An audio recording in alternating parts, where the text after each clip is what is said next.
In a world where two retired vets decided their phone conversations about WWE and storylines would make a good podcast, only one podcast dares to predict the future, where every move, every feud, every moment is overanalyzed. Grab your number 2 pencils. Get ready to step into the squared circle. This is your front row seat to the storylines as you wish they were written.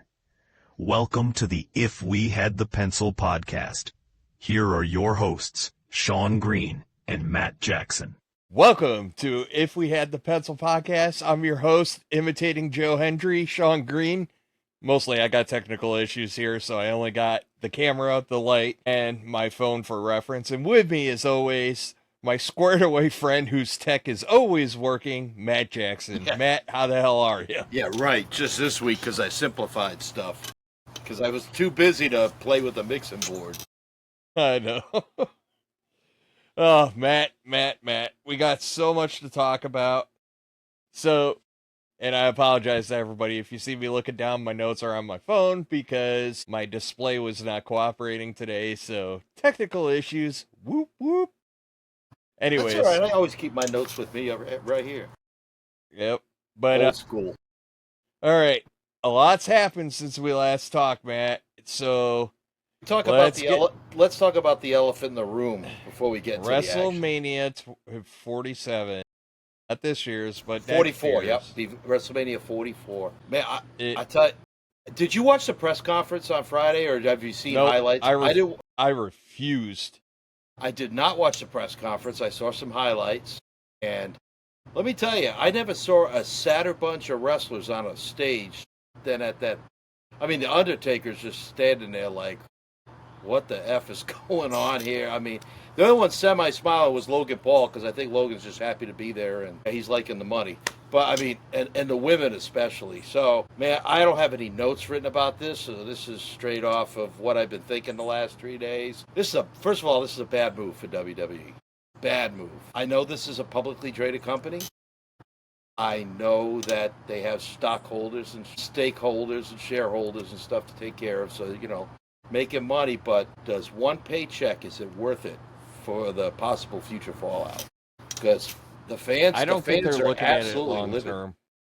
I don't think they're looking at it long term. I think that, but it only takes one event, and I think the big thing too, the timing for the announcement was horrible. I mean, for sure they projected this announcement ahead of time. I guess, I don't know, but man, after what happened last Wednesday, and I'm not going to get deep into it, but with the assassination of Charlie Kirk, people were upset. You had 9/11 on Thursday, which still opened some wounds for some people. So people are kind of like not in a great mood, let's say. We're not our happy-go-lucky selves. And then on top of that, WrestleMania 44 in 2027 in Saudi. And I think it's a slap. I don't think it's just a slap in the face to the American or North American fans. I think it's almost a slap in the face to the European fans. Because if anybody deserves a WrestleMania outside of the United States and Canada, has to be either England or definitely France if they have a venue big enough. I think you missed a golden opportunity to get the golden umbrella, if you want to call it. I think a lot of this too, there's talk that TKO is going to sell, and I think it's a Saudi company that wants to buy into it. There's just stuff I'm hearing. Again, like we never get into conspiracy talk or rumors, and we kind of did last week with the WrestleMania announcement, but I think it's going to snowball. And I was thinking today about Vince. If Vince was in charge and still owned the company, would he have done this? I don't know. One thing I knew about Vince, and Vince, he had some wacky storylines, he did some crazy things, but I'll tell you what, he was very, very loyal to the WWE Universe, because he knew that's what put food on his table and a few mansions and stuff. But, WWE was always like this very pro-America patriotic country. I mean, how many times were we deployed in the Middle East and you'd hear about them coming out to the combat zone? And they do their show, but they'd send their guys out to the little FOBs to visit. So I think they're alienating people. What family says, oh, let's go on a family vacation to Saudi? People be And like people like, oh, that's we'll take a family, like, oh, we'll go to WrestleMania. Oh, it's in Paris, France. Yeah, let's go for like a week or 10 days. We'll go explore Paris. We'll go to WrestleMania. We'll see Paris some more. And we'll go. Or if it's at Wembley in London, same thing. Hey, we could take the kids to WrestleMania in London, and if you got a few extra bucks, you have a few extra days, and you can have a good family vacation. You know, getting stuck in the roundabout, seeing Big Ben in Parliament for a couple of hours. Movie reference right off the bat. Yeah.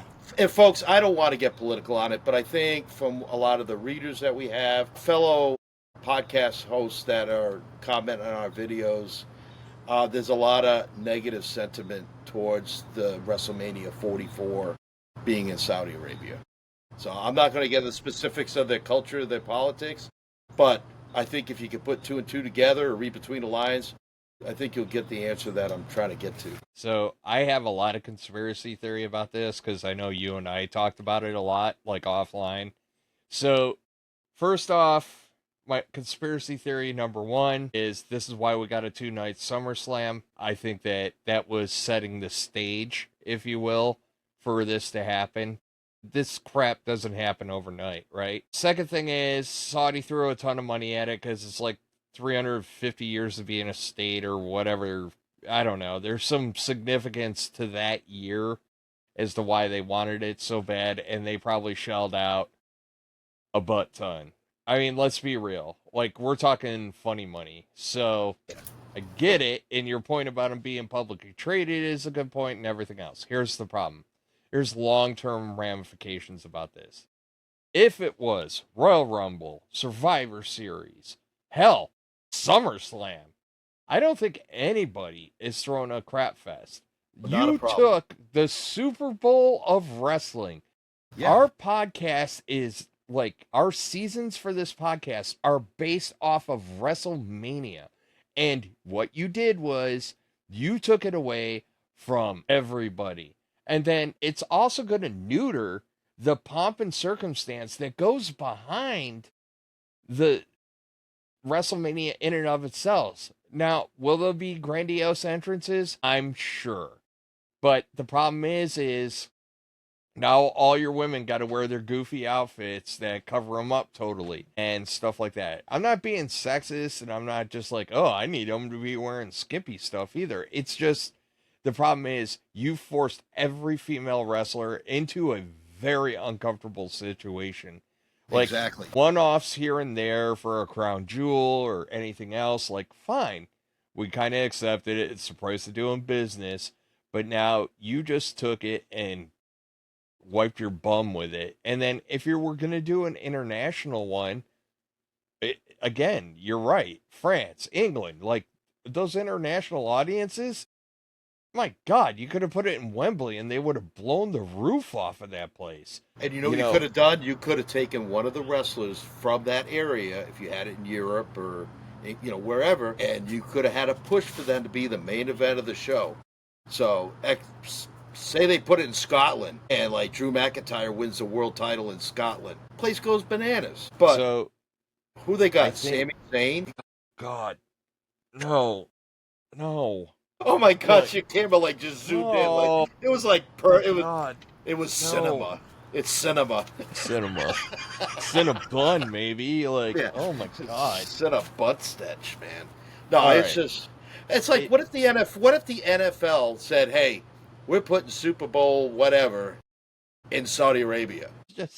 What if like NASCAR says, hey, we're gonna put the Daytona 500, we're going to move it to Riyadh and make it a street course or whatever.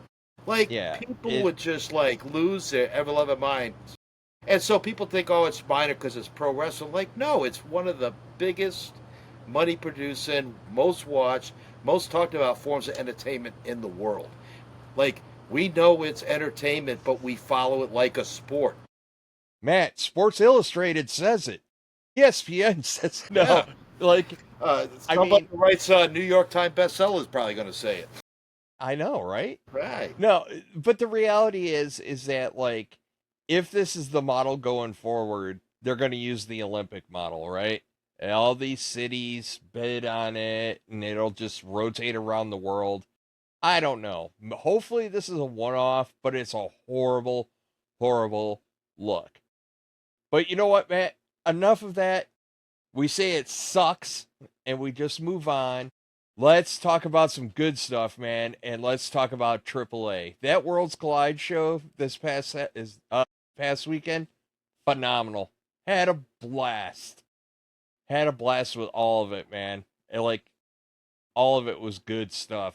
I love Too seeing damn that. late, I love though. seeing Natalia as Natty. She looked great. The Yep. main event was awesome. Dom winning the world title, even though El Grande Americano helped him get it, but that just adds to the story. But still, I think Dom showed he can main event a show. I think he's in his element there. I'm not gonna lie. I don't have a problem with it. I think it's we'll talk about Judgment Day here in a few, and I know we're kind of falling back in our old format, but these are like big ticket items that needed to get talked about anyways. But and then like I don't know, like I feel like he's in his element, and I also think that honestly the results from that is actually going to feed into what's looking like him leaving Judgment Day, but he'll still stay a heel. He might lean towards a tweener, but I think that it'll give him the out. Especially with Rusev like coming and knocking for the IC title, I was like, that's a good out for him. You know what I mean? Like Balor just being like, you know what, man, you're on your own. Like, you know what I'm saying? You keep on going to El Grande, and I get it. Like, we got everybody's back, but you keep on going to that dude, and they're leaning into it, which is even better. Yeah. So, Which I don't think it'd be Judgment Day turning against Dom. It's just like your services aren't needed here. Go do. Kind of like when Gunther and Ludwig Kaiser broke up. Hey, it's time for you to branch out and take care of yourself. We got this here. Yeah. So, I think Dom. And it allows the out. opportunity for Dom to get to work with Judgment Day guys if he needs them. Like, hey, we just don't want, you're not in the group anymore. Go handle your business. But hey, if you ever need anything, we're here. Kind of keeps it open. I think it'd be a good storyline. Well, it also the whole sets show up a was great. good. It also sets up a great return for Liv. Like if he's on the outs and Liv comes back, and then does she stay with him? Yep. Does she go to Judgment Day? Yeah. Yep. And then because Roxanne's like pretty well established in Judgment Day now, it's like good stuff. And then the other news that came out, like Andrade's out. Like I don't know. There's a lot of weird stories going around about that. I guess he ghosted him. He failed a wellness check. I heard know, that. Man. That's what I heard, and I thought he got let go, but kind of sad. Yeah, because he and Ray Phoenix, man, they were a good tag team. They worked really good together. Maybe it was tough having to go to work with his ex-wife too. I'd seen her. Maybe there was some other stuff. I'm not going to get into it, but yeah, a lot of potential. The guy just never had a run work out good. But now, and before we get into our shows, I guess one last thing I got to bring up is we saw Dragon Lee and Penta on Raw. I think Dragon Lee is either bouncing around or he's moving to Raw. And I saw something today, and I forget who it's from. I got to start writing it down so I can sound like a broadcast journalist podcaster instead of just like, yeah, bro, I saw this today. Who wrote it? Hell if I know. But anyway, stating that there might be a rush to get the Lucha Bros back together. Well, I think if they get them back together, which would be cool, you get the Lucha Bros back together and you put them on Raw. It can beef with New Day still, and then on top of that, you'll get a branch that division up too. That division needs work. So, I mean, I saw it today. People were complaining about it. They're like, Judgment Day hasn't defended the titles, and it's like, it's kind of true. Who are they going to fight? The New Day and War Raiders? Who else is there? I don't know. Everybody's doing the AAA bronze now. But they're saving the bronze. That's down the line. They got So let's get into it because there are some fun stuff. We'll expand on stuff. We'll gloss over other stuff. But so we get an opening segment. Brock Lesnar comes out. R-Truth comes out and is 100% just being R-Truth. And then he was Ron Cena. And wow, it was just fun. It was a fun segment. And the fact that Brock Lesnar blew out his jeans, giving the F5 to freaking, I can't think of a better person for him to blow his pants out on. Yeah. So And then he was laughing with the cameraman afterwards, and he was high-fiving fans. So I think this run for Brock Lesnar, I don't think it's about him being a heel. He's just coming back to face John Cena. He's going to do Brock Lesnar stuff because the fans want that. But like you saw the interview that he did, like he never like crapped on the fans or anything. Like he didn't like go into full heel mode and just beat the crap out of R-Truth right away. Like they had their little fun dialogue, and then Brock's like, okay, time's up, buddy. I got to catch a plane, go back to my ranch. So he F5s R-Truth, and that's the end of it. But yeah, and then he blew his pants out. I mean, he was cracking up. It was just like, it was kind of a cool moment to have. And it was fun. And I have to say, Booker and T and Vic, what's the other guy? Vic Joseph. Abrams? Joseph. I knew it was like another first name. I thought they did pretty well together. I kind of liked them in the fill-in role. Yeah, and then Tessa. We didn't get no shucky duckies. We got no shucky duckies, no quackity quacks. We're doing Raw though. I don't know. It's all weird. Corey Graves and Tessitore were doing Raw, and I was like, maybe Michael Cole's taking a break too. If anybody deserves a break, it's Michael Cole. I get it. Boy, you miss him when he's not around, don't you? It's different without him. Actually, it's crazy. I saw some like crazy stat, and I don't know how accurate it is. It's like he's missed like 4 days. Yeah, like 4 or 5. That was it. That was like the 5th one. In like what, 28 years or 30 years? Yeah. It's crazy. Yeah, he's like the Howard Finkel now. He's like the new Howard Finkel, where he's just always there. Finkel, Einhorn, Finkel. Anyways. I like the Fink was cool. What else did we get? We got Sami Zayn winning. Yawn. I'm over it, dude. I don't get excited. I don't know. It's his character, dude. I say it every week, man. I'm just not feeling it. Well, and like we said last week, we don't have a problem with the in-ring work because the match itself was like fantastic. Yeah. I mean, they were hitting all their stuff. Everything looked good. It's just, I'm like, all right, Ray's not going to win. That was probably Ray's sayonara for SmackDown before moving over to Raw. But it was a lot of fun, though. It was a great match. But yeah, just can't get excited about him. And I don't know why the fans go bonkers over him. Because, we talked about the boos he got last week in Chicago. And I said, is that a one-off? Or if we see it again this week, there's a problem. Well, I didn't hear many boos for Sammy, so. I don't know, though. That was just a wrestling town, man. Yeah, we need to see him in a more neutral environment. Yeah. Where it's not, I don't know. We'll see. An old town. Old wrestling town. Oh my God, dude. I don't find him compelling. I think that's the word I want to use. Yeah, I find Drew McIntyre more compelling. I find Randy Orton more compelling on SmackDown. It's like, all right, so Julia did things. I really don't, it is what it is. And then Tiffany and Jade had a match. The big story out of that one is Tiffany's hurt, I guess. I haven't seen any follow-up on it, but, we'll see. I noticed at the end, she was acting a little, I don't know if she got a concussion, but she looked like she was really overselling, where she couldn't get up. So I don't know if it was. Well, she's not doing Wrestle Palooza right now, or, Was she booked for it? I think so. I don't know. She's not medically cleared is the word on the street. So it was I don't know. And then. So I got to be honest, when that match kicked off, Christy's she likes Tiffany Stratton. And I looked at it, so I got to be honest. I said, I'm kind of pulling for Jade in this. I said if they don't have any shenanigans, and then we get Nia Jax, which is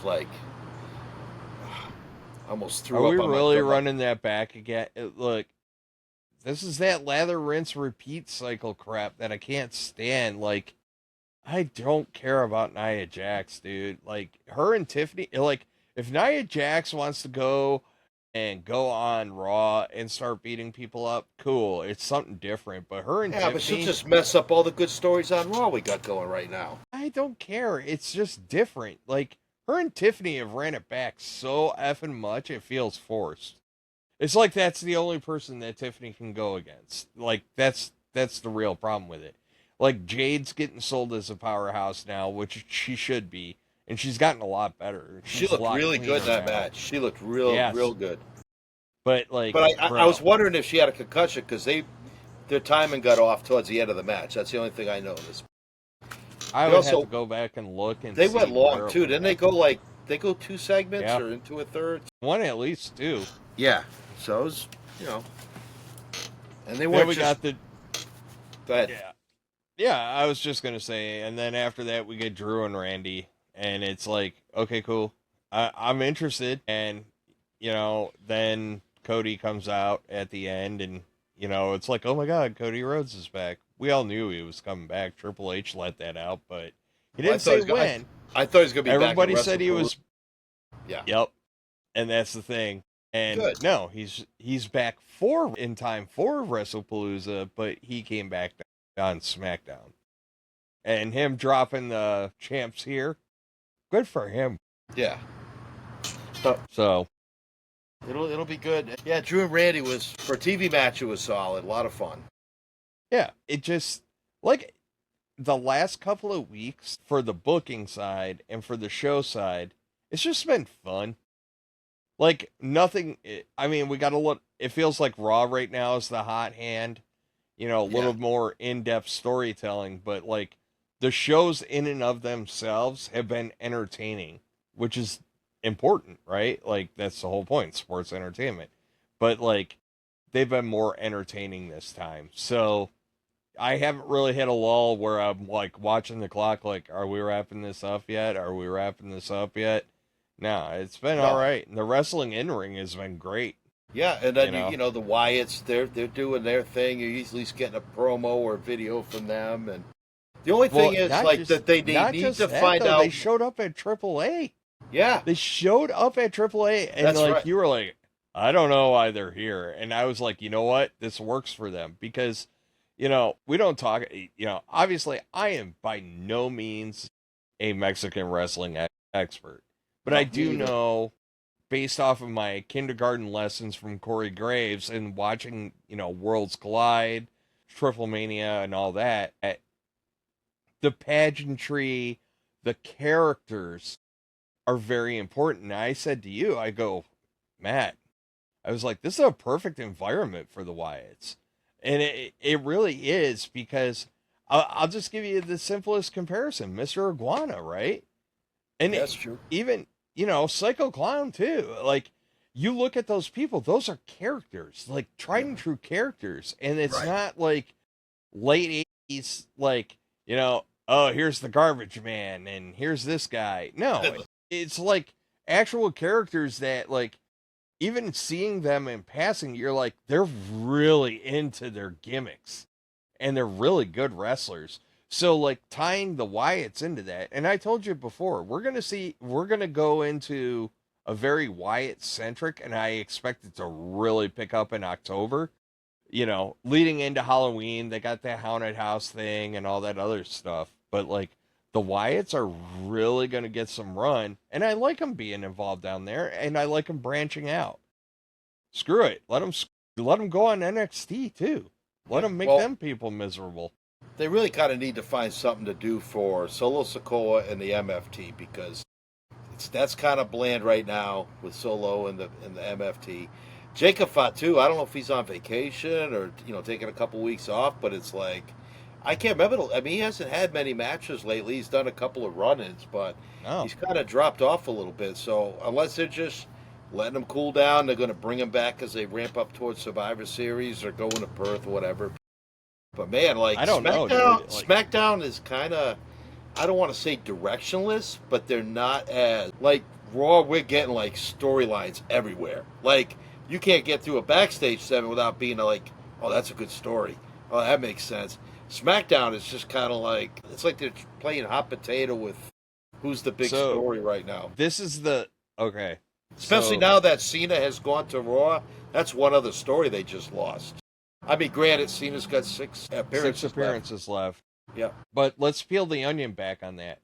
I think right now, in this current moment, everything's just there to set up Wrestle Palooza, which, in my opinion, is basically a crown jewel. Like, that's all it is, right? We're going to throw a lot of cool stuff on the card, and we're going to just build to that. And damn the long-term storytelling, and they're just going to go with that. And it is what it is. I'm more interested in WWE after Wrestle Palooza to see where if everything starts heating up again. And I think that's part of the problem with SmackDown, because only stories that matter are stories leading into Wrestle Palooza. Right, and this is the introductory ESPN show where when they go to Perth next month, that's their setup show, their setup PLE for what's going to happen at Survivor Series. That's where so I think we're going to start seeing some storyline stuff, but I think when they go to Perth, that's going to kick off some stuff that we'll see come to fruition at Survivor Series. So, yeah, this is just welcome to ESPN, and those who don't have Hulu Live or whoever else, you got to shell $30 a month. Here you go. Well, and I think that that's really contributing to some of the stories, right?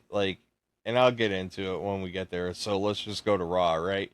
Because first things first, we get a Cena promo from hell, and boy, Cena drank about 15 Red Bulls before he came out because he was ret to go, and phenomenal promo. I even texted you. I think I was like, he's so effing good on the mic. It is impressive how good on the mic he really is. He can work a crowd like nobody's business. He was, especially bringing up his old college memories, and yeah, it was great. Plus, I have to say that I've been in that arena in Springfield years ago. They've renovated it since. I thought it looked great with it being stripped down, not the big Titantron. It kind of gave it an intimate feel, especially for Cena's last appearance in Western Massachusetts. I know he's got one more in Boston that he's going to do, so it'll be interesting to see what they do there. But that show, what I loved about the Cena promo too, it set the stage for the entire rest of the show. They got the crowd up. The crowd was psyched. The performers fed off of it. The whole card. I mean, there wasn't a bad match in the group last night. It was a real. I mean, everything that card was like a B+ or A-. I mean, it was good. And then you try to take a rest after watching a match, and there's a backstage stuff, and all of a sudden that happens, and there's something that adds to the story. Which the theme of the story was the Jimmy J issue and LA Knight trying to find a partner. So all the backstage stuff was great. So yeah, it was great, and it really set the tone for the whole night. And I saw a lot of people complaining. They're like, "Oh, Vision's always ending the show," and it's like, well, no, this story was about Jimmy and Jay. That whole night was about Jimmy and Jay. Yep, and a little bit about LA Knight, but and it was beautiful. And then all those backstage segments, they're really leaning in to make you think that Jay is really starting to become Roman. And there's references I don't see a Ula follow around your neck and stuff like that. And it's I really don't. It will be the laziest of lazy writing if they turn him into the tribal chief. I will puke if they do that with Jay. He has such a connection with the audience, and you could swerve that pretty good and get a good storyline out of it. But if you just go he falls to the dark side. You know what I mean? And if that ends up being what it is, God, I was texting you last night, and I said I don't think I wouldn't turn. I can't say I don't think, because I don't know what the writers are doing. But me personally, I would not turn Jey Uso heel or Jimmy Uso heel or CM Punk heel or LA Knight heel. They have this conflict going on. They just don't get along at times. And then we'll get into the main event, but the end of the show, I don't think it was LA Knight turning heel. I just think it was LA Knight, he was getting his receipt. He was getting his receipt. Yeah, that's all that was. He was determined that now we're even. Jay might have thought they were even, but no, LA Knight had to make sure they were. So LA Knight's not going to be out there fake swinging at the crowd and insulting the crowd. I don't think he's got a beef with Jay, and CM Punk's got a beef with Knight. So CM Punk's got a beef with Jay too. I think it's fine. I don't see a problem with any of that. And then what do we get after that? We got Lyra and Roxanne, and we got Crazy Bailey coming out, which you brought up a good point. You were like the three faces of Foley, and I was like, I could see that. I still like my Wyatt angle better, but I like that, she's just going to be unpredictable and unhinged. I think that's great, because she went what did we see? We saw the hugger. We saw it. Yeah. It was crazy. She called somebody idiots, so she pulled up that little thing, the little part of her. And then we saw her just being crazy backstage later on the show where she just went off on Lyra. So the question is Becky really nuts or does Lyra make Becky nuts? Bailey. I mean, yeah, Bailey, sorry. We know Becky. We'll get to Becky. She's nuts too right now, but in a good way. So that's what I'm saying. Is Lyra the catalyst for Bailey to be going through this? No. Okay. No, I think I wouldn't want it to Bailey's be problem. Yeah.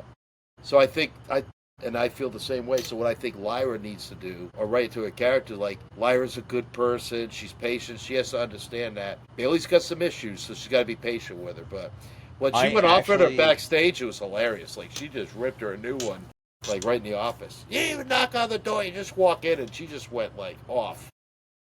I actually I think you do lean it. I think you're onto something, Matt. Like, I think the three faces of Bailey could actually be fun and could be a good thing, right? Like, so why was Mick Foley's three faces always workable? It's because, like, you knew if Cactus Jack came out, you were like, oh, this is going to be hardcore and it's going to be amazing. And like if he was Mankind, you were like, this is going to be rough. Like not in a bad way. Like he's going to take some bumps. Yeah. And he's just going to get up. And Dude Love, which I like the Dude Love that's your comedy. Yeah. And then you end up having Mick Foley, so you had four faces. So, but the thing is about Mick Foley was, when he would go from character to character, there was a reason for why he did it, and it was planned in advance. Right now, Becky just can't control it. Like she's screaming at people, and then she's giving hugs to like the ring announcers and half the ringside fans. Yeah, either it's going to be random, or she's going to be able to channel that and turn those different facets on when needed to. That's going to be how they write the story. Either way, how do you? No, that's what they should do. Yeah. That's what they should do, is just write it in. Like, how awesome would it be if she came out as, like, heel Bailey, and then, like, she wins the match, and then she goes around hugging people? It'd be great. Like, there's a lot you could do with it. So, I'm on your side. I'm giving you credit on that one. You called that one. I think we're going to get a little bit of three faces of Bailey there, and I think it could be a lot of fun. Like, I'd like to see him lean into it, but... No. And then we get other fun. We had other fun. We got Penta and Kofi Kingston and the New Day, and it's always a good day when the New Day is out there because, heel New Day makes me laugh so much. The antics of Woods alone, gold. Yeah. And I tell you what, I like Grayson Waller in the group. Like when he got popped outside, he sold it, and then he got super kicked in the ring and acted like he just died right in the middle of the ring and sold it perfectly. Yeah, but Xavier Woods with his he bumped his boo-boo again and he's like holding it. But man, I tell you what, then it was Kofi Waller, and Penta's. Waller walking around with the clipboard, making the cameraman sign the petition against the Mexican Destroyer. Like, all those little things that the New Day's doing is so effing good. Yeah. Like, I love all of it. And he's only got like three pieces of paper, but he said he's got 15,000 signatures. I think Tessitore called it out. It was pretty funny. Yeah. It's so good. And then to cap off, like, the deadliness of the Mexican Destroyer. Oh, my God. That springboard Mexican Destroyer that he hit on Kofi Kingston, I was like, oh, that was a work of art. And Kofi selling it like he's a lawn dart. Like he's just vertical. Oh, my God. Did you see how he had his eyes in that? Like, he just sat there, like, eyes wide open, didn't even flinch. You were like, is he paralyzed? Like, you know what I mean? He did so good. So effing good. I don't know what it was last night, but people were chopping the hell out of each other. Penta and Kofi were like, I mean, Kofi's chest caves in anymore. It's going to be like touching his spine. And, like, I think Penta tried to help that along. But yeah, the wrestle was so tight last night. It was great. Loved it. I kept commenting like the wrestling is so good. Yeah, it was fun. It was awesome. And then we get Punk, AJ Lee. Now I got to differentiate. Now there's AJ Lee and AJ Styles. AJ Lee, Seth, and Becky. And I think my biggest takeaway out of this is Becky is on a whole nother level. And like the ending of that segment was, so first off, I'm going to be clear up front. I'm already over this thing. I hope it ends at Wrestle Palooza and they all kind of go separate ways a little bit and get away from each other. I don't think it's going to happen because I think AJ and Becky. Yeah, but I'd like to see her build up to that a little bit. I don't want that sense of entitlement where she just gets thrust in there. I'd like her to have some matches leading up and then she can go there. But like, I'm already over it. Like, it's, for me, it's kind of cringy. It's just like two couples, like, and I get it. Wrestle. It's like that meme I sent you when two couples go out, one couple watches the other one get into an argument. Yeah, it's. Yeah. But I have to say, Becky and Seth played that so good because they had me like, I'm like, man, why are they rushing them like all of a sudden arguing? And now I'm thinking about it. It's like, well, Seth has been making these decisions the last couple weeks without consulting his wife. Because I'm thinking as a husband, like, if I did something really big and didn't consult my wife, like, yeah, things would go from like 0 to 10 like real quick. So I'm like, okay, that I understand. And then they just swerved us all. And it was like, I thought it was the camera work on that was perfect because you saw her bounce and you're just like, oh, she's going cowardly heel. Yeah, and like she bounced okay, a couple weeks ago in the tag team match with Nia. Yeah. Like showing like, I'll just bounce. And then she came back in and like it took out AJ Lee and I was like, okay. Like I said, she's been carrying the water. And I know the character in and of itself is annoying, but it's supposed to be annoying and over the top. And, like, that's why she keeps on regurgitating, you know, Sports Illustrated said it, ESPN says it, blah, blah, blah, blah, blah. Which, you know, eye roll for me, but whatever. It works. And, like, she's carrying the water, bro. And I'm... Yeah, she owned that whole segment. She did. And, honestly, I'm going to say something negative about Punk. His banter is kind of crappy. What I mean by that is, you know, he kind of comes out, he picks on their wardrobe, and like his, I don't know, it comes. Yeah, it's like, a me thing. Like schoolyard, kind of like schoolyard or like snobby yeah, it's about a half a step above. I know you are, but what am I? Kind of crap, right? Like, and it doesn't resonate with me. Seth like, had a good comeback though, because like CM Punk was like talking crap to him, and then the fans were booing Seth. And, like, Seth's like, I don't care. I'm the world champion. So, like, you know, say what you want. And that's the way he Sticks and stones might break my bones, but I'm the world champion, damn it. Well, and he also played it great, too, because, like, the crowd's chanting CM Punk, and he's like, yeah, fine. I won't talk to you. So, audience at home, welcome to Monday Night Rollins. I was like, well played, buddy. Well freaking played. That's how you do it. And the good news is, Seth isn't a tweener anymore.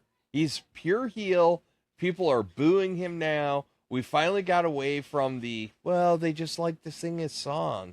And, like, now they're like, yeah, you know, we don't like you. We like Punk. We don't like you. I hope after Wrestle Palooza we can get, this is the other reason why I don't like this rivalry, or this storyline right now for those two, is it kind of deviated everybody, right? So Paul Heyman's kind of scooted out. Becky's now part of the division, which fine, makes sense. It made sense to begin with. Yeah, we called it from the beginning that she should be there.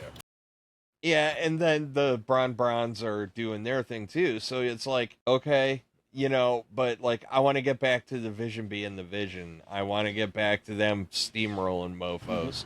I want them to be a problem for people.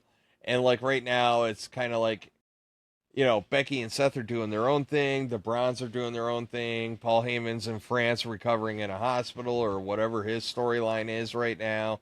You know, it's like, all right, can we get back to the, you know, but again, keep on saying it, man. I feel like they just kind of wiped their ass with their storytelling and went, Wrestle Palooza. You know, slap a card together. What will make ESPN happy? Or they send it back like, what would Vince do when it comes to? I wonder if they wear the little bracelets that say WWVD. Boy, ooh, VD. VD. Well, after we know about what we know about Vince, that might not be too far a stretch. But oh my God, Chappelle Show flashback. Like, have you watched Chappelle Show, like, at all? So like, are you talking about the new Chappelle or the old Chappelle? Like his series, like back in the day, where they only had like 3 seasons on Comedy Central. I saw most of it, but it was so long ago. I gotta refresh it. Oh, bro. So they had a segment on there.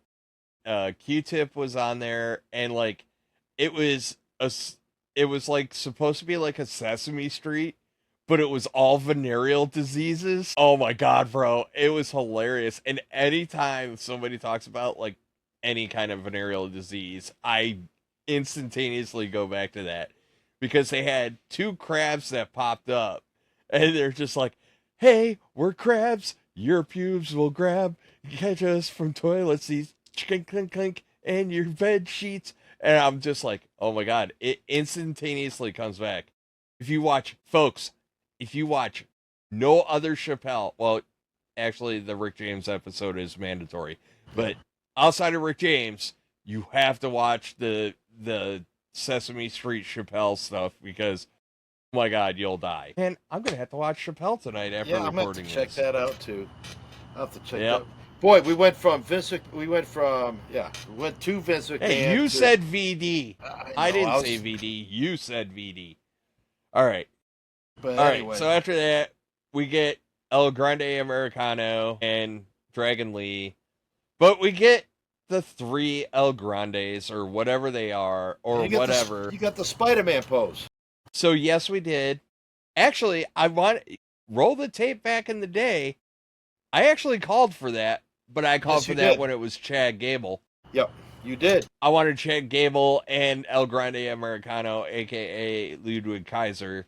I still don't fully know who the other 2 are. I kind of know who they are. The second one is Pete Dunne. Dunne, right. The third one is somebody else. I've seen the name, but I think it's an NXT guys.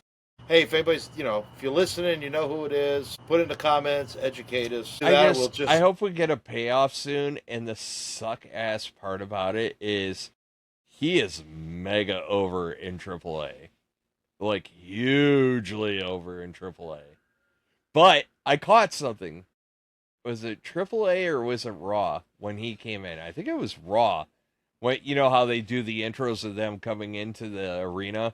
Yeah. Now, when he came in as El Grande, I saw Ludwig Kaiserisms. Like, certain things that he would do when he came in, but the presentation, like the body language, I saw like Ludwig Kaiser, like, body language, and I was like, that's a slip. He doesn't know it. Yeah. Yeah, I know. He is who he is. Life, but, yeah, he is who he is. But, like, there was some of his mannerisms, and I was like, ooh. Whoops. So. And another, like, ass kicker of a match, too. Him and Dragon Lee. Like, the chop fest and the kicks they were throwing in. It was just like. There was some good. It was just like the Penta match earlier. I mean, they were just stiffing each other. This one here, I mean, once it went that chop fest, I was just like. Like, Gunther is convalescing with his nose surgery or whatever. Probably like, yes. He's probably like. Needs a fix of chopping somebody. So, but no, that match was awesome. Even though we had like mucho interference, but they wiped out. I know, but the real question is, like, here's my problem, right? Where's this going? Like, they keep coming out. But it's not just where's it going. There's also an impact with Dom, right? Mm-hmm. So is it just him with his own little El Grande faction? I don't know. I need a little bit more here. Like, is actually interesting to see a peel off of Dom. Let's say Dom drops to Rusev. Hey, quick question.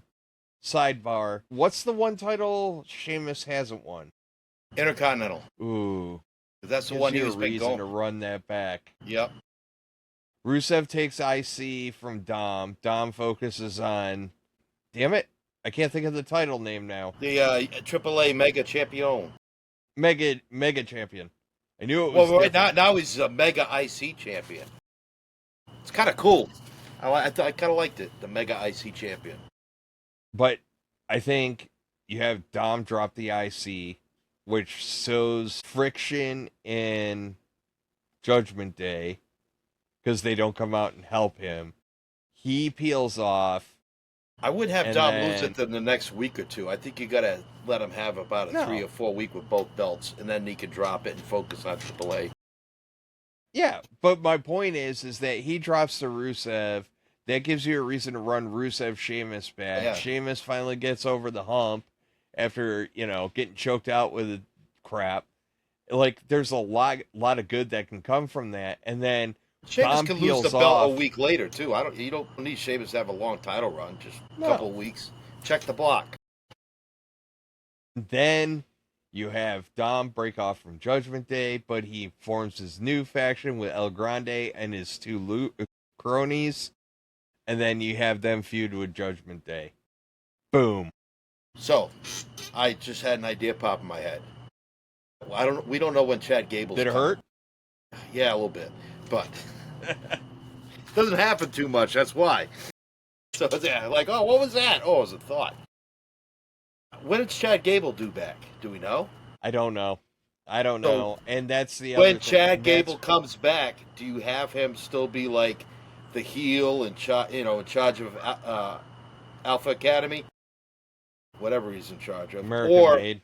do you make him come back as a face because he's so upset at what Ludwig Kaiser and the rest of them have done with the El Grande Americano gimmick? Like maybe he thinks they bastardized it or cheapened it, and Chad's just like, because you got to find something for Chad to do. And if you bring Chad back and you just throw a mask and a singlet and he's El Grande, whoever, like, so that, I don't unless know. you could say I don't know he's, what you do. or do you have this feud where he says, I'm the real El Grande Americano, and then he fights? No, because then he has to admit it. Right. You can weave a pretty intricate story That's there. what I'm saying. You got to with- be careful. But that's why I didn't want the Spider-Man meme now. I wanted the two Spider-Man meme where it's Chad Gable and Ludwig Kaiser, like, you know what I mean? So, like, and it's so easy to do is you have a match set up,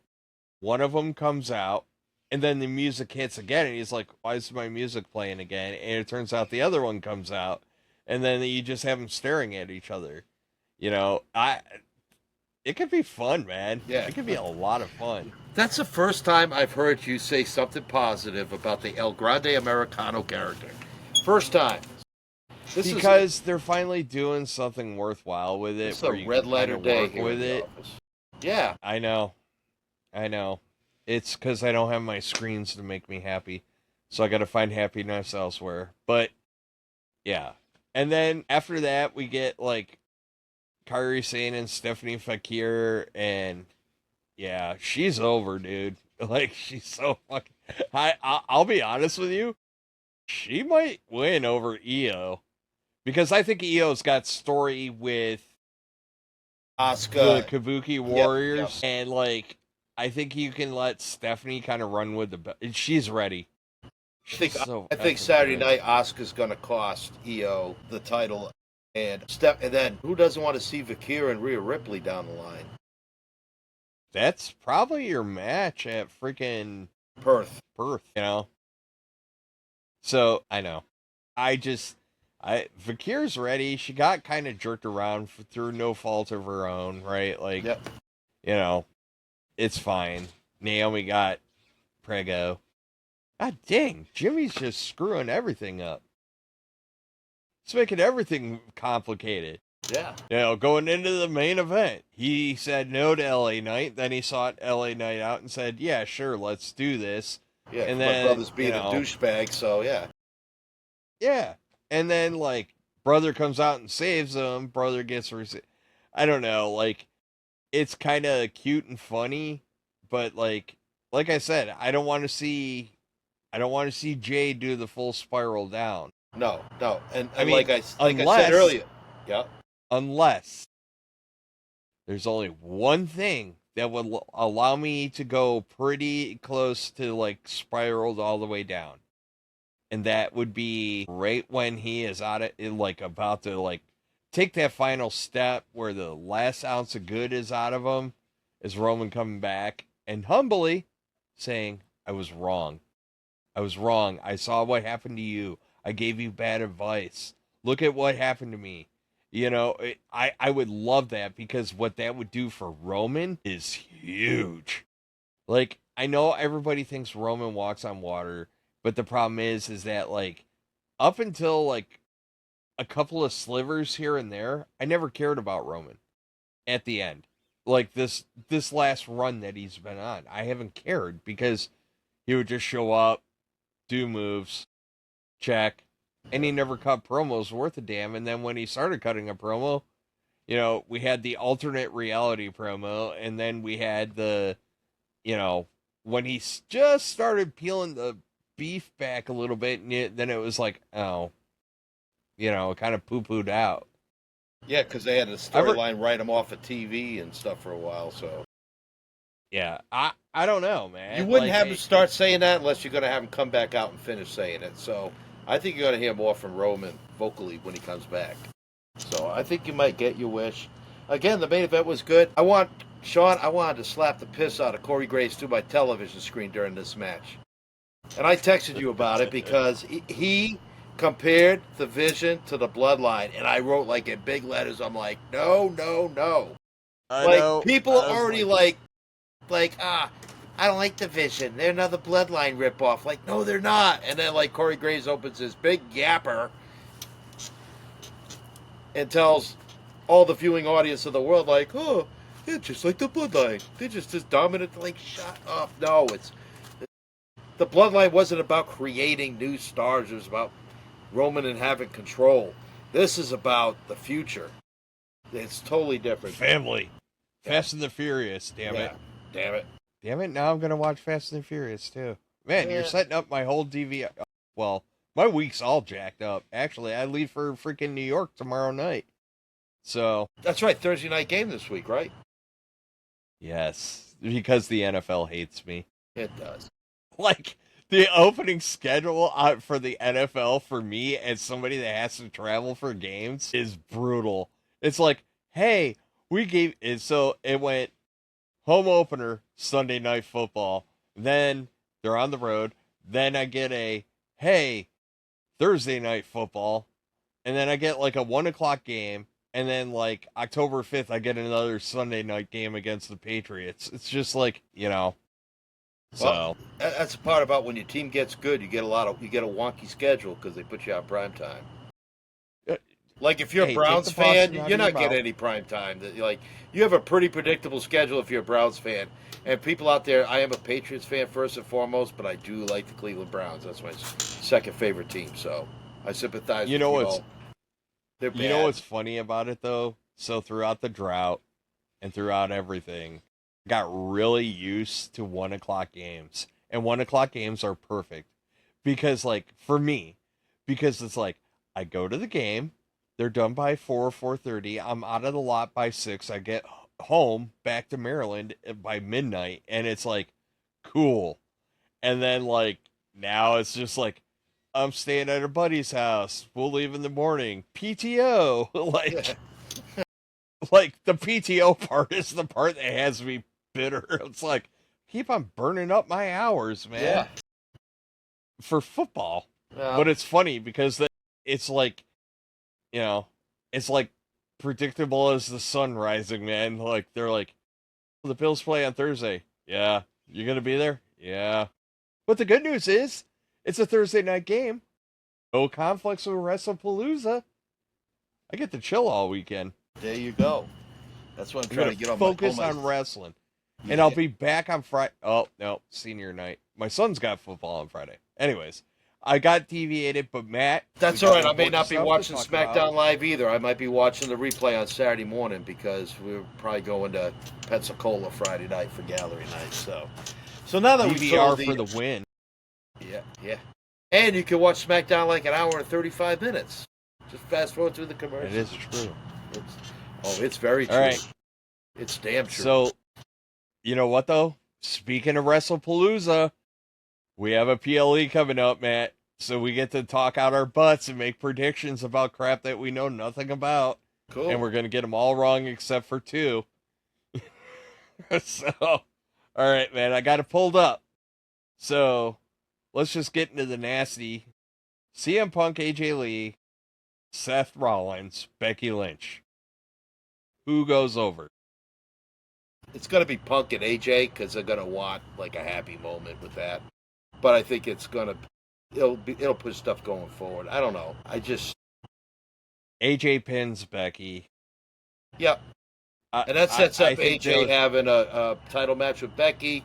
That allows for Seth and Punk to continue their feud, which we know is going to happen. But first, can she beat the crap out of Nikki Bella on her way to, I mean, you got all the old timers coming back out of the woodwork. Old timer versus old timer, perfect for Perth. I made the match for Perth. Boom, done. I don't know. Like, I am not going to. So first off, it's a tag match. It's going to ease AJ Lee back in. She's going to get her stuff in. We all know this. My big thing is I really need to see her wrestle. I have scar tissue, Matt. I have scar tissue, and I can't get past it right now. I need to see AJ Lee wrestle. Like, wrestle a match and get through a match. I'll accept a flub here or there, but I need to see a match. So whatever happens after this tag match, if she goes straight to Becky, I'm going to be pissed. I was kind of pissed that Nikki kind of got to go straight to Becky. It's like, what the F have you done? Yeah. Other than come out and interrupt her. Like, and then have a stinker of a match when you do get the opportunity. So, yeah, maybe they've learned, and maybe they want to make sure, maybe this time they'll make sure she's ready. But, I mean, I'm going to be positive about this. If she comes in House of Fire and is kicking ass and taking names, and, I don't know, say she even takes out Seth Rollins at some point in that match. Because I'm sure that the ladies are going to put hands on the guys. It's going to happen. They're going to play Becky's that. been slapping the taste out of CM Punk's mouth like crazy. Good slap for AJ. She landed a good one on Seth Monday night, so well done. I like that they're all kind of buying in and letting it sell, like a good hard sell. Yeah. Even though AJ had to really reach up to get Seth, because Seth didn't lean in for it. He was like sitting back. She kind of had to, but it was good. But yeah. Braun Bronze versus the Usos. Who you got? Bronze. Yeah, same. There's too much chaos with the Usos. If the Usos win, it'd be like, then what was all this stuff we've been seeing in the last couple weeks all about? So, yeah, not only do the Bronze win, but I think they go to destroy him after the match, and I think you see LA Knight come out for a save, and something's still going to add to the story. He might save Jimmy. He may not save Jay, but don't be surprised if there's an LA Knight sighting around that match. Ooh. That would be a nice little turn for the turn, man. If, like, LA Knight starts giving the FU to Jay, but starts backing Jimmy. Ooh, that'd be sexy. Yeah. I like it. Yeah. I like it a lot. All right, Io Sky, Stephanie Vaquero. You got the same thing? You got the Bronze, too, going on? Oh, yeah. Okay. It's the Bronze. It's all about the chaos between the Usos right now. I think what we're going to start to see from the Vision as a whole is letting Knight, Punk, and Jay rip each other apart. Like, let that dysfunction just continue and, like, let it fester. And I like that a lot. But, yeah, I got the Bronze in that one. I would like to see a little more, and I like the angle of LA Knight freaking coming out and, like, saving Jimmy or picking up Jimmy or something. I see Jay snap a little bit and isolate himself. I don't know. But I think the Bronze win. It keeps the Vision strong. And then hopefully after Wrestle Palooza, we get back to business as usual with them. And it minimalizes the loss of Seth and Becky, too. So it's not a shutout for them. I think we kind of touched on this, Io Sky and Stephanie Vakir. I've taken Stephanie here. Yeah, me too. Like I said, I think there's a story with Io and Asuka. More so than anything. Maybe it's the battle for Kairi Sane's heart. I don't know. But, like... Poor girl. Which actually could be kind of cool. Yeah. You know, have Kairi Sane just kind of riding the... You know, she ends up, you know, backing up Io and being Io's crony now. She's kind of like... You ever watch Popeye when you were a kid? The cartoon? Yeah. Remember how Olive Oil would get in the middle, and she's just this little thing, and like Bluto and Popeye be pulling back and forth on her, and she didn't know which way to go. That's kind of what they're doing. That's harassment, brother. That's harassment.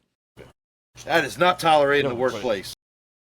But the thing is, too, you could run if Io wins. Then what do you run back with Rhea? Like, I'm finally going to beat Io Sky. Like, you can run that down the line. But yeah, Vakir and Rhea, I think it's fresh, it's new, it's different. We can always bring back Rhea and Io, but let's let that cool down for a little bit because like they're kind of get along and they're friends. So All right, Cody Rhodes and Drew McIntyre. I have a want, and I have what's gonna happen. Cody's got to go over, but I think something's going to happen to keep Cody from going over clean. I mean, Cody's going to go over clean, but Cody's going to go over, but not in a way that he like beats Drew clean, like something happens. Because I don't want this to be a one and done.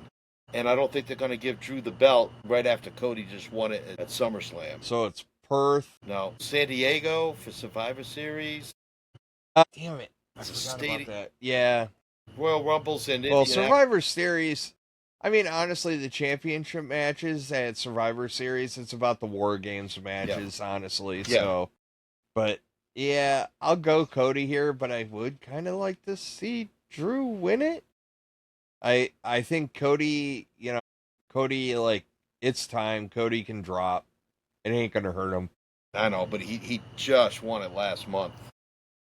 Well, he also just came back, too, right? Yeah. Like, that's the problem, too. So it's like, you got to kind of reestablish him as the champ. Yep. So I'm like, all right. Yeah, he really hasn't had a grind as a champion this time. Has he even had a defense since he beat Cena? Okay. He went to film. Though. You know, they put his head through the thing, and he took his month off to go make movies, and now he's back. So... All right, so we covered that. And what I'm assuming is the last match of the night, Brock Lesnar and John Cena. This is a tough one to call, by the way. It is. I don't think you have Cena win outright like the last of his matches, so like I think he's going to drop one. Dropping to Brock is one that I... Yeah, because John said in his promo that he's afraid of him. He could have easily said no, which then points like, well, after all that, he's going to win. But, like, I'd be fine if Brock went over after, like, a really tough match. But if Brock goes over, Brock goes over. Well, does Brock just go way back to his ranch? Or does he do the thing like he did with Cody after they had their trifecta matches where he gave, like, the Cody the respect moment? So, who knows? I don't know. Because really, does Brock Lesnar hate John Cena? Like right now?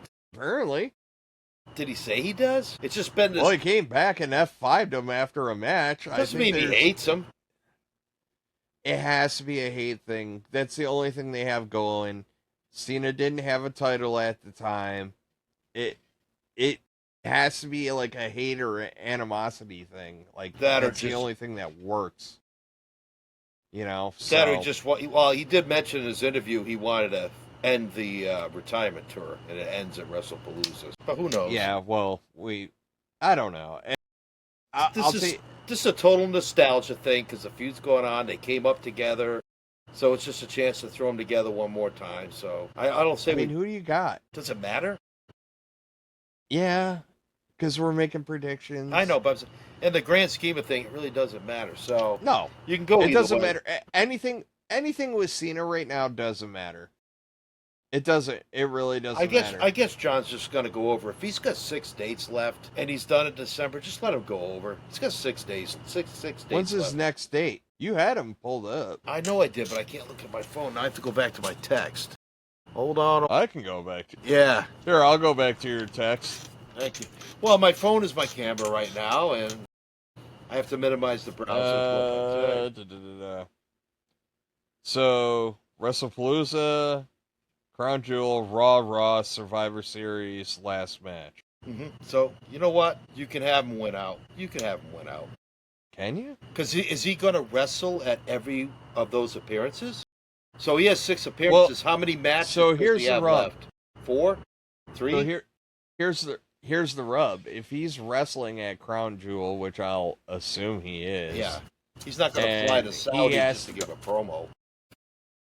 No, it's Perth. I mean Perth, I'm sorry. Australia. Sorry, Australia, yeah. So he's not going to fly all the way to Australia just to do like a 10-minute ring promo. No, because the Saudis got Royal Rumble and freaking WrestleMania. Yes, that happened. Don't forget Royal Rumble's in Saudi next year, too. That's right. Wasn't it originally scheduled for Indianapolis, too? No, it was in Indianapolis. Yes, it was Indy. Like, Indy was supposed to have, like, a stretch where they had, like, all the big PLEs, minus WrestleMania, I think. Yeah. Oh. So, like, Indy was you gotta get me down my WrestleMania rabbit hole again, because they even did New Orleans dirty, man. They did New Orleans hella dirty. But, anyways, who are you taking, Cena or Lesnar? I'm gonna say Cena. It's the happy, like, it's the Cena love fest. Cena wins out the rest of the way. We'll just say that. I'm saying Cena because I think that, well, shit. If he's going straight from this to Perth, how do you set that up without a Raw appearance? Like, how do you set up a match for him in Perth? He's not showing up.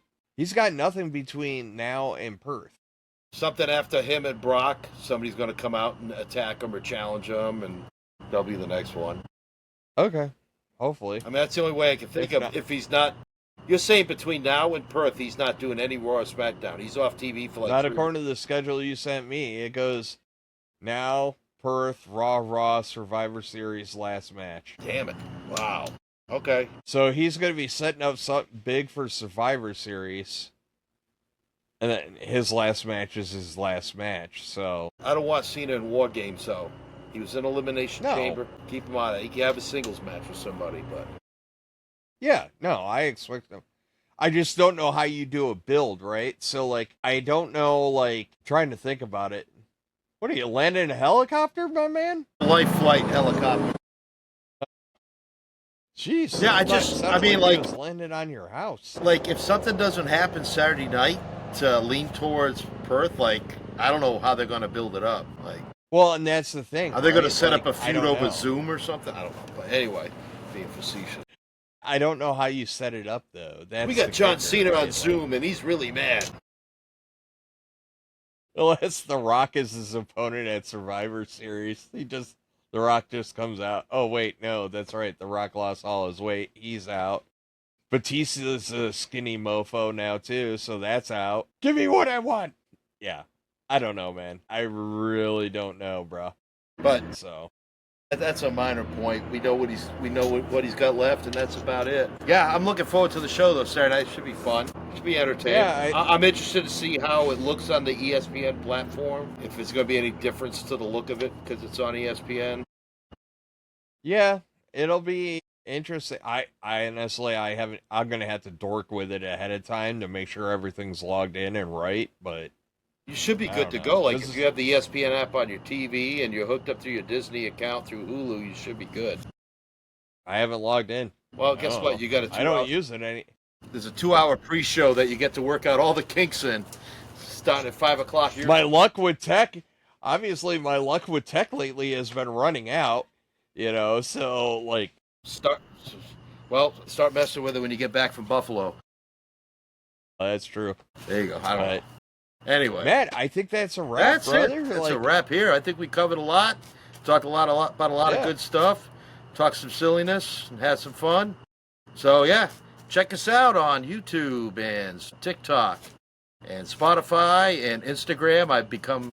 I've been putting stuff up on Instagram on the regular. So please check us out there, and also on Apple Podcasts. So hey, have a good rest of your week, folks. Enjoy the shows this weekend. hey guys, it's just fun and entertainment. Like, don't get too wrapped around the wheel, but it's still fun to do it. All right, with that, back to you, bud. Yeah, folks, like, subscribe, like, do whatever you got to do. Feel free to comment. We love the interactions. Keep on reaching out to us. And that's it, man. Like, we'll see you. We'll talk to you after freaking Wrestle Palooza. Have a good one, y'all. Looking forward to it.